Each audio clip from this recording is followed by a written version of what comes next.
নমস্কার, আমি Tumpa Nath, intuitive and natural Hilaire.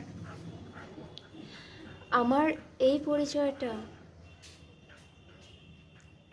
বলতে গেলে কেউই জানে না। আমার এই প্রথমবার ইউটিউব চ্যানেল খোলা, ইউটিউব চ্যানেলের সঙ্গে যুক্ত হওয়া।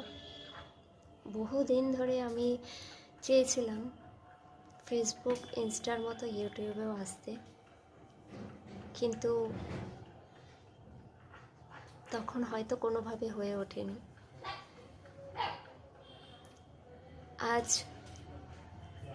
চ্যানেল আমায় সুযোগ করে দিয়েছে আপনাদের সবার সঙ্গে যোগাযোগ করার জন্য, পরিচিত হওয়ার জন্য। বড়দের প্রণাম, ছোটদেরকে অনেক অনেক ভালোবাসা, শ্রদ্ধা জানিয়ে আমি আমার চ্যানেলটাকে